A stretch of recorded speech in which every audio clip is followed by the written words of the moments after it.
The captive. The alien warship Veilthun drifted through the silent ink of space like a blade of obsidian glass, its hull carved with luminous runes and imperial sigils that glowed faint violet against the darkness. To the Katerii Empire, this vessel was not merely a battleship, it was a declaration of absolute superiority. Wherever it traveled, lesser species surrendered without resistance. On this rotation, the ship carried a new trophy. A human. She stood small in the containment hull, wrapped in standard-issue Navy fatigues scorched at the seams. Her wrists were bound by a shimmering grav collar, though she made no attempt to fight it. Black hair fell loose across her face, streaked with dust and ash from whatever battlefield she had been taken. She looked harmless. And that made the crew bold. Dozens of towering Katerii warriors encircled her, each twice her height, born of a species evolved for predation. Their limbs were plated in natural biomechanical armor, eyes glowing with predatory gold light. Their movements were precise, cold, and efficient. She simply stood there, back straight, breathing slow, eyes calm. "Record it," hissed Commander Veruin, the one with the jagged crest along his skull. "The Empire will enjoy seeing the terror of Earth reduced to this." A drone hovered, lens adjusting to focus on her small frame. She lifted her gaze and met it, not with fear, but with mild curiosity, as though studying a piece of outdated machinery. The crew laughed. "She is tiny," one remarked. "A runt," said another. "A strategist species?" "Lies. Humanity breeds livestock, not soldiers." The human officer tilted her head faintly. Her voice, when she finally spoke, was soft, almost gentle. "Is that what they told you?" The commander stepped closer, fangs visible beneath his metallic jawplate. "We know humans," he growled. "Primitive. Fragile. Your world begs for mercy." Her expression didn't change. Only her breathing slowed further, like someone preparing for a speech rather than a fight. "I'm glad you think so," she replied. Her response unsettled him, though he couldn't explain why. Why does she not beg? Why does she not tremble? He shook off the thought and motioned for the guards. "Bring her," he barked. "The council will interrogate her publicly. A broadcast to all allied species." Rough claws grabbed her arms. Still, she did not resist. She only whispered to herself. "They still don't know." Aboard the Imperial Bridge. The Veilthun's bridge was a cathedral of alien technology, crystalline controls, floating interfaces, tactical holograms depicting star systems conquered across the spiral arms. Strategic chatter filled the chamber as officers scanned subspace feeds. "Signal sweep complete, no Terran ships in pursuit," a helm officer reported. "Of course not," Veruin replied confidently. "Humans lack the courage for retaliation." The captive stood silently between guards, eyes closed as if listening to something far beyond the room. One officer noticed her posture. "She meditates. Even now." "No," Veruin said dismissively. "She dreams of rescue that will never arrive." The human murmured softly, barely audible. "Not rescue. Coordination." Veruin's ears twitched. "What did you say?" She opened her eyes. "I wasn't alone." The bridge fell silent, not because of her words, but because of how she said them. Not hopeful. Not desperate. Certain. The commander tilted his head.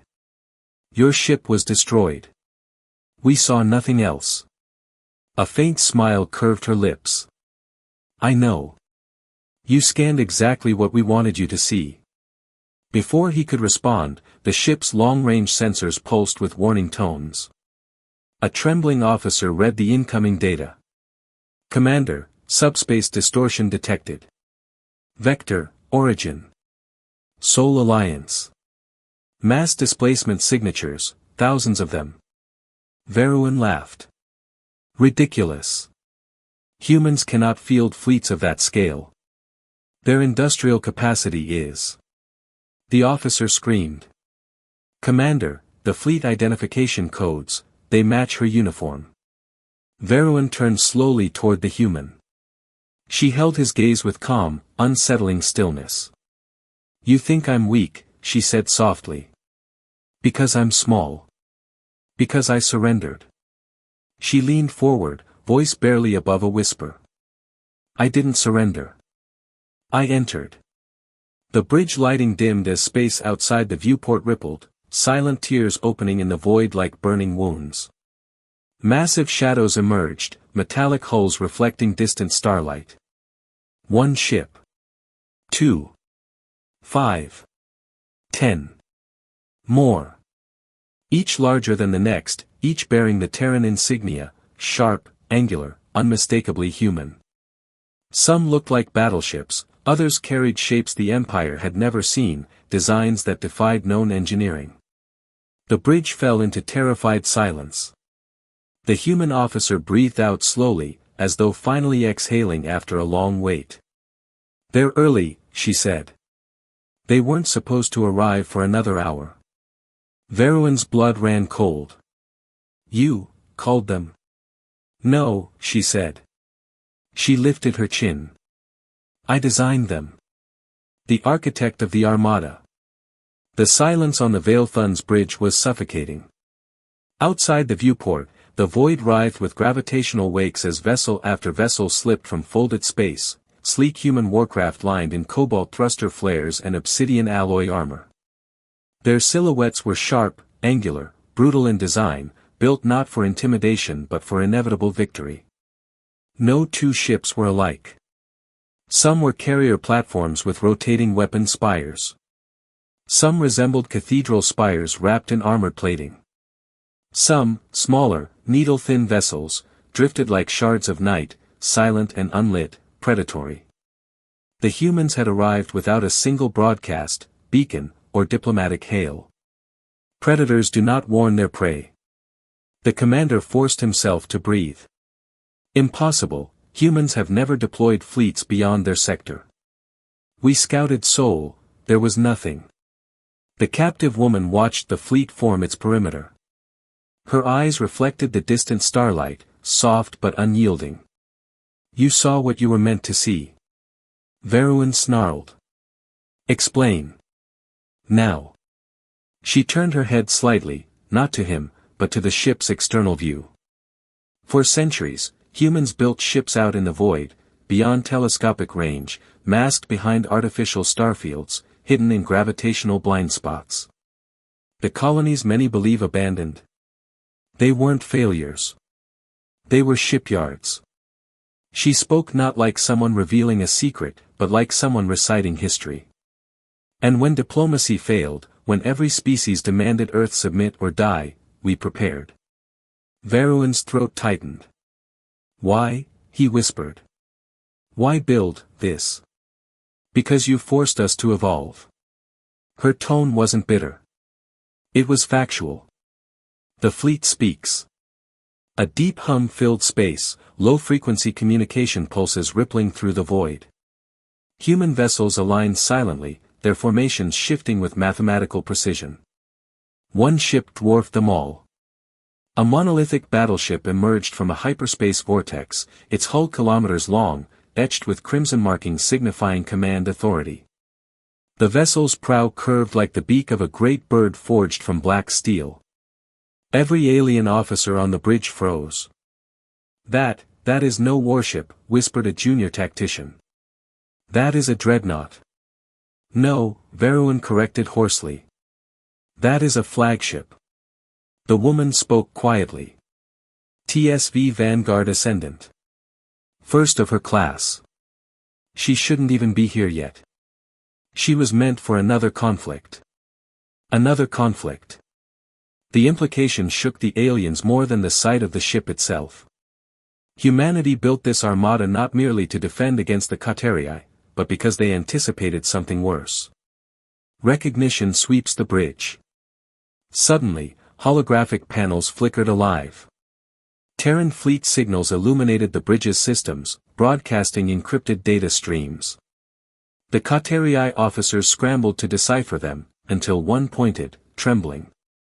These aren't attack formations. They are extraction protocols. Veruin snapped his head toward her. Extraction? She nodded, calm as ice. You abducted me. I am an asset. They're here to retrieve me. The alien crew erupted in disbelief. You, spat one officer. You are just a communications officer.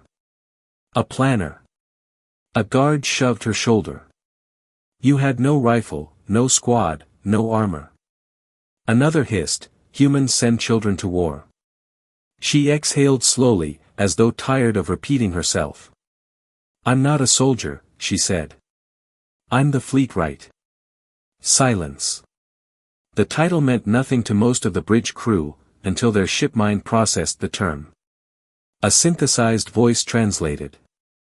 Fleetright, Terran designation for primary architect and tactical engineer of a naval force. Equivalent to Supreme Admiral and Minister of War. Gasps filled the air. Veruin stepped back as if she were suddenly radioactive. You designed their war machine. She didn't smile. I designed the doctrine that makes it work. Her eyes darkened, not with cruelty, but with memory. You call yourselves conquerors. But you've never had to fight for survival. Humans weren't bred for war. We adapted to it. The first warning. A transmission pinged incoming. Not from her fleet, from theirs. A small window expanded across the bridge, text only. Terran Strategic Command. To all non-human entities aboard the HFY vessel, VALTHUN. You are holding an officer of strategic priority. Stand down. Release her. Failure to comply will be interpreted as a declaration of war. The message ended. No threats. No demands. No posturing. Just inevitability. The bridge shook with angry voices. They dare threaten the Empire. They challenge us with a single fleet. They forget we rule half the Orion arm. Veruin slammed his fist into a console. Ready the cannons. Target the flagship. The fleet right opened her eyes calmly. If you fire, you will not have time to regret it. Veruin snarled, you expect us to surrender to humans? No, she replied quietly. I expect you to realize you miscalculated. Panic below deck. Across the ship, soldiers armed up, alarms blaring. Warborn giants rushed through corridors, preparing for boarding attempts. Many laughed with bravado, but their hands shook. If humans arrived in force, then every story the Empire ridiculed, every warning about Earth, might be true. Deep in the engine halls, a tremor ran through the core. Engineers scrambled around reactor conduits, fearing an external lockout signal. Commander, crackled the comm, we're detecting a quantum tether signal from the human fleet. Someone is trying to remotely seize our propulsion systems. Veruin barked, block it. Deploy counterjamming. The chief engineer swallowed. We did.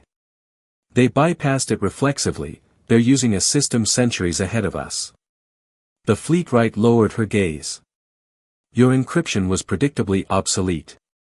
The moment of doubt. Veruin turned back to her, chest heaving. Why are you calm? You are our prisoner. If your fleet attacks, you die first. She shrugged gently. I didn't expect to live long enough to be rescued. That stopped the bridge cold. What kind of strategist walks willingly into capture knowing she may never return? Veruin suddenly understood. She hadn't been caught. She let them catch her. Your presence, it's strategic, he whispered. She nodded. Humans don't start wars. We end them. I needed to see you up close. To learn how far your empire would go. Her eyes drifted to the viewport. And now I have my answer. Outside, the human fleet moves. A low-frequency pulse rippled through space, vibrating the ship's hull. Human warships reoriented into an assault crescent, turrets rotating, energy cells powering, superluminal cannons charging in silence. Not a single light flashed red. Human weapons didn't glow. They didn't announce themselves. They simply killed. The bridge alarms screamed. Incoming trajectory lock. They have firing solutions on every deck. How? We're stealth shielded. Her voice was a whisper. I designed counters to stealth. Years ago. A choice approaches. Veruin looked at her, not as prey, but as something terrifyingly beyond comprehension. What do humans want? Her answer was soft. To be left alone. But if we refuse? She met his eyes. Then you'll learn why your empire never reached Seoul. The price of underestimation. The Veilthun trembled under the weight of silent guns aimed at it. No firing. No explosions. Just the crushing, suffocating pressure of inevitability. Outside, humanity's fleet held formation, disciplined, predatory, patient. Terran ships drifted with eerie calm, their hulls unadorned except for faint symbols etched like scars. Not a single broadcast followed the warning. To the Katerii, silence was foreign. Their wars began with roars, threats, screams of dominance. Humans offered none. The fleet-right, hands still bound, posture relaxed, watched through the panoramic viewport as if observing weather patterns rather than a potential extinction event. A junior officer, voice shaking, approached Veruin. Commander, we must respond. The Empire, our people, expect us to uphold honor. Veruin rounded on him with a snarl. And you think honor shields us from kinetic bombardment? From orbital singularity torpedoes? He gestured toward the captive. This small human dismantled our war doctrine without lifting a blade. The officer's crest folded back in shame.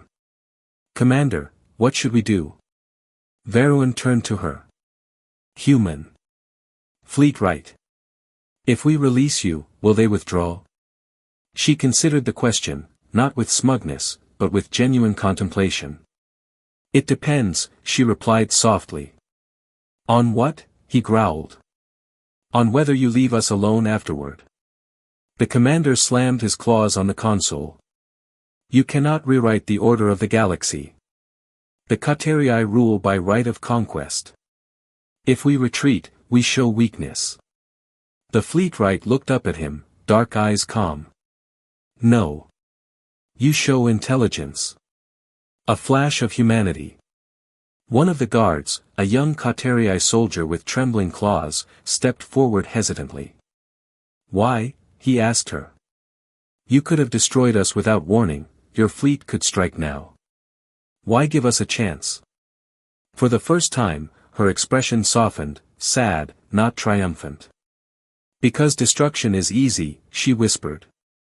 But peace requires choices. Humanity knows what it means to be small and afraid in a vast galaxy. We don't want your extinction. Veruin stared at her, stunned by her sincerity. Katerii history taught that mercy was a lie, a tactic to deceive before killing. But humans, it seemed, operated on another logic entirely. What drives your species? He demanded. Power? Territory? Vengeance? She shook her head. Survival. Growth. And the hope that strength can protect more than it harms. She glanced at the viewport. We didn't build an armada to rule the galaxy. We built it so no one could ever again tell us we don't deserve to exist. Command Council summons her. The ship's holographic projectors activated, triggered from the human flagship. A holowindow materialized, displaying 3 high-ranking Terran figures, 2 admirals and a civilian strategist. The admiral in the center, stern and silver-haired, addressed her formally. Fleet right hail. Confirm your status. She stood straighter, voice steady. I'm alive. Physically unharmed. No neural tampering detected. Acknowledged. Extraction protocols are authorized. Holobeacons shimmered across the floor, teleportation lock markers. The guards stepped back in panic. Veruin flinched. Are you leaving? She looked at the Admiral. Admiral Corinne, hold the fleet. A ripple of murmurs echoed through the hollow. You request a ceasefire, while in enemy custody? It's not a battlefield yet, she replied quietly. Let's keep it that way. The Admiral studied her for a long moment. We trust your judgment. The transmission cut. The enemies she commanded, trusted her more than she trusted herself. The Empire reacts. The Katerii bridge fractured into chaos. Some shouted for surrender. Others roared for war. A few argued to keep her as leverage. Veruin drew his blade, slamming it into the deck, sparks hissing. Enough. Silence fell. He pointed the blade toward the viewport. Look at them. Every ship moves like a limb of the same organism. Every hull forged to kill efficiently, without fear, without pride. He turned to his warriors. We are predators because we never met prey that fought back. We evolved to hunt. But what are we when the prey evolves to eclipse us? None answered. The Fleetwright spoke softly. You don't have to define yourselves by conquest. There are other ways to exist. Veruin stared at her. What are you offering us? A choice, she said. Not submission. Not war. A future where both species survive without bloodshed. Her words shook something in him, something buried beneath generations of indoctrinated supremacy. A power far more terrifying than war. A deep rumble shook the bridge, not mechanical, but emotional. The realization. Humans weren't terrifying because they built warships. They were terrifying because they didn't want to use them. Strength tempered by restraint was something the galaxy had never seen. A species powerful enough to conquer the stars, but reluctant to do so. Veruin's voice cracked, barely above a whisper. Why risk yourself for peace? You could have stayed safe behind your fleets. She met his gaze. Because someone had to stand here and give you a chance not to die. The turning point. The commander finally lowered his blade. Slowly. Deliberately. He reached out and unlocked the grav collar around her wrists. The restraints dissolved in a spray of violet light. Every alien watched in stunned silence. He stepped back. Bowed his head. And spoke the first words the Empire had not uttered in centuries. We release you. Go in peace. Fleetwright hail. Her expression softened. Thank you. The bridge doors open. Guards escorted her to the airlock, no longer as a prisoner, but as a guest in uneasy truce. She stopped once, turning back. You made the right choice. The galaxy is changing. If you want a place in what comes next, don't let pride blind you. Veruin lowered his head, not in submission, but acknowledgement. Perhaps, we were too certain we were dominant. She nodded. Every species learns that lesson eventually. The fleet that should not exist. The path to the airlock felt longer than any battlefield march. Fleetwright Hale walked between towering Katerii guards, unbound, unarmed, unbroken. The corridor walls vibrated with the distant hum of engines shifting into defensive posture. Not against her. But against the armada waiting outside. Every alien crew member she passed stared. Some in fear, some in hatred, some in stunned silence. She could feel centuries of imperial culture weighing on their shoulders, predators raised to believe dominance was natural law, now confronted with a truth that threatened the foundation of their identity. When they reached the final bulkhead, Veruin waited. He stood with arms folded, no weapon in hand, posture conflicted. For the first time since her capture, he looked less like a commander and more like a man wrestling with uncertainty. You had every reason to hate us, Veruin said quietly. Yet you offer peace. Hale paused, studying him. "We don't want to rewrite the galaxy," she said. "Just our place in it." That struck him harder than any weapon could. He stepped aside. "The airlock is yours." She nodded once and stepped through. Crossing the threshold. The inner doors sealed behind her with a resonant thud. She stood in the circular chamber, the floor lined with magnetic anchoring rails, the air still and heavy. A transparent field replaced the outer door, revealing the void beyond. Stars. Silence. And the human fleet, waiting like a coiled storm. The nearest vessel drifted forward, its hull broad and winged, engines glowing faintly like blue embers. Its profile resembled a predatory manta gliding through water. A voice crackled through the chamber, warm and steady. "Fleet right hail. Docking field stabilizing. Confirm biometric signature." "Confirmed," she replied. The field shimmered, bending space like rippling glass. She stepped forward, and vanished into the vacuum, encased in a containment tunnel of compressed gravitons that ferried her across space toward the ship. From the alien bridge, it looked like she was walking across light itself. Many Katerii fell silent, staring up at her retreating figure. Some whispered, "She walks like a god." Others whispered, "No. Like someone who doesn't need to be one." Human Fleet Operations Center, aboard the TSV Vanguard Ascendant. She materialized inside a command deck, dim, metallic, lined with holographic tactical arrays. Officers turned, their postures sharpening in respect.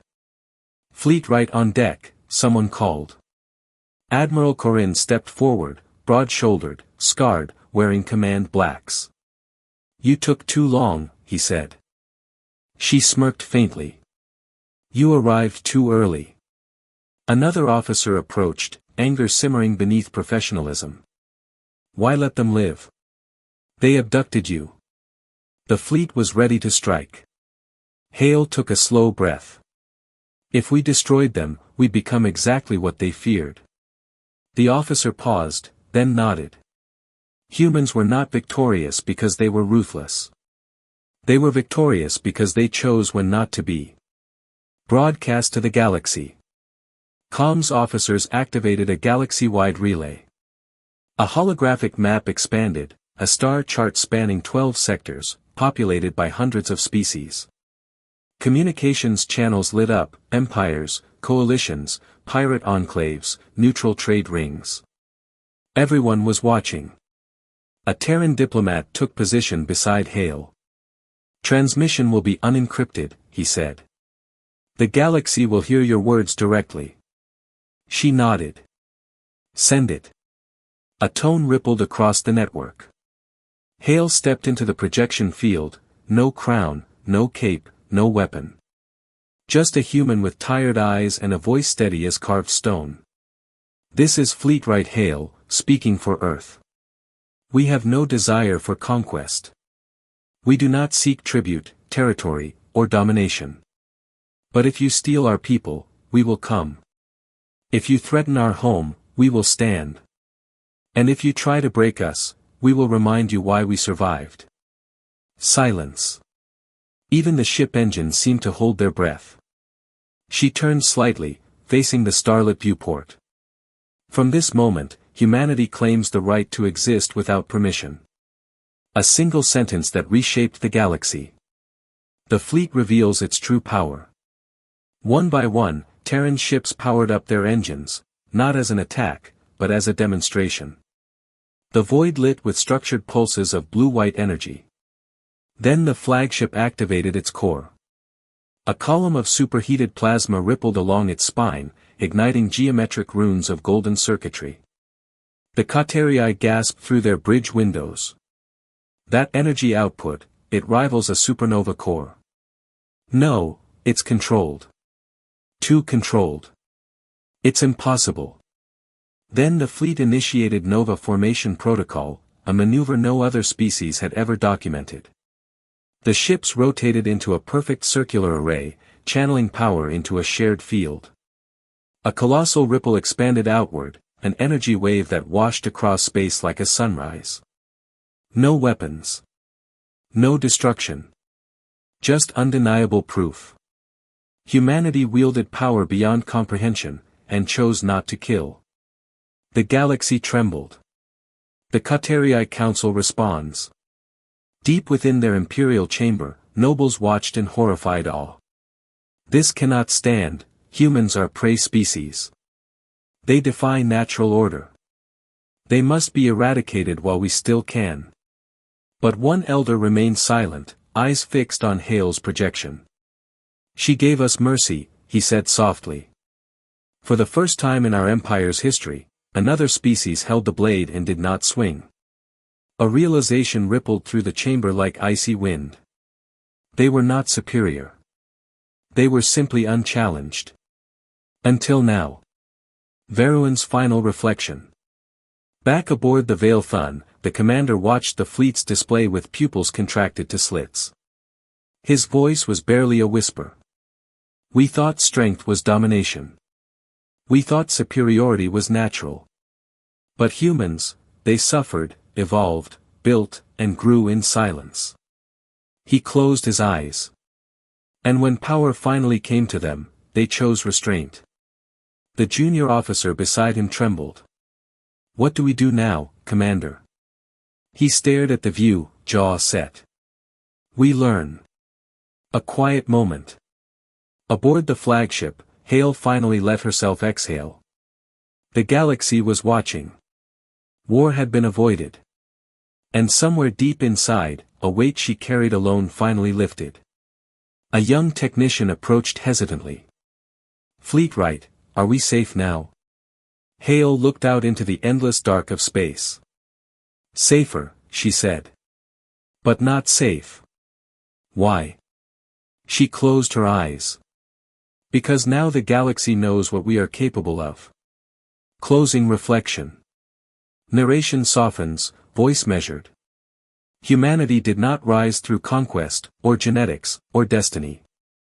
We rose because no one believed we could. Because when we were underestimated, dismissed, and threatened, we adapted. We learned. We endured. And we refused to become the monsters that hunted us. For the first time, they understood humanity. The galaxy did not return to silence.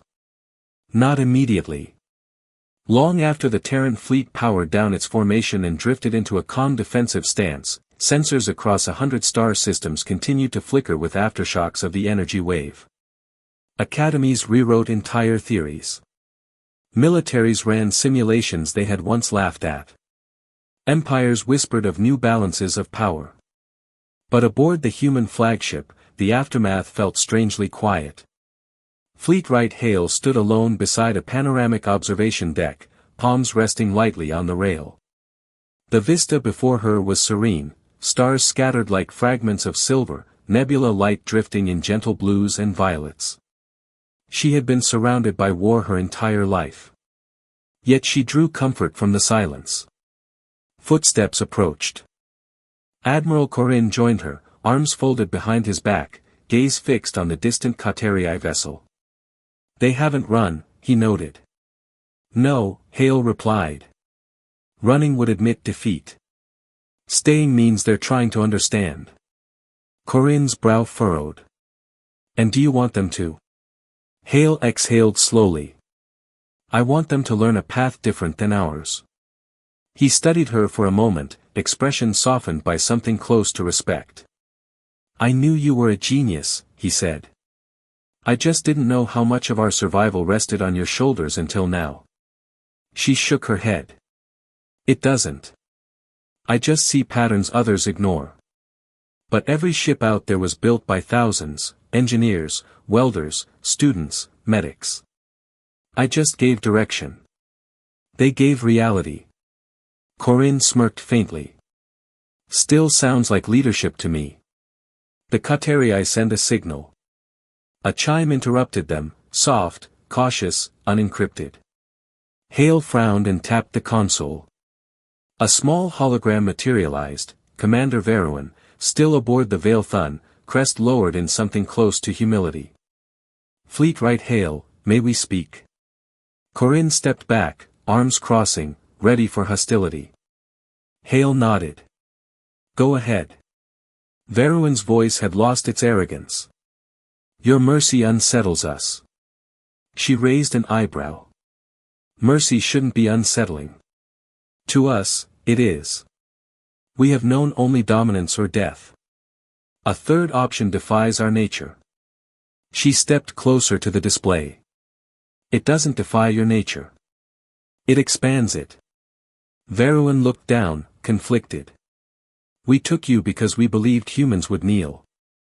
You came with a fleet that could end us, yet you chose mercy over power. Why? Her answer was simple. Because someone must break the cycle. Silence settled between them. Finally, Veruin spoke. Perhaps that someone is humanity. The transmission ended. Aboard the HFY flagship. Veruin stood alone in his command chamber. The stars beyond seemed different now, not a battlefield, but a map of possibilities. His empire had taught him to conquer until no threat remained. But he realized something profound. Conquest was merely fear wearing armor. He looked to the stars and whispered a vow no HFY leader had ever spoken. We will learn to be more than predators. For the first time, the Empire considered evolution not of body, but of mind. Elsewhere in the galaxy. On the trade moons of Nithra, diplomats gathered in urgent chambers. They built an armada in secret, and never used it until compelled. If their power is real, treaties with humans may be safer than war. Or more dangerous if we fail to honor them. Across distant star systems, species once neutral toward Earth reclassified humanity not as primitive, but as strategic apex civilization. Fear spread. Respect spread faster. And somewhere beneath both, curiosity bloomed. Humanity's private reflection. Back on the flagship, engines hummed at a low idle, fleets forming escort patterns. Hale remained at the viewport long after others returned to duty. A young ensign approached her cautiously. Fleet right, if we're so powerful now, why don't we establish control? Bring order to the galaxy. She gave a tired smile. Power doesn't grant the right to shape others. It grants the responsibility to choose when not to. The ensign frowned, struggling with the idea. So what are we now? Peacekeepers? No, she said softly. We are a reminder. He blinked. Of what? She gazed into the stars. That no species should be judged by how small it begins. A quiet departure. Orders transmitted. Engines flared. The human fleet began to withdraw, not in retreat, not in haste, but with calm dignity.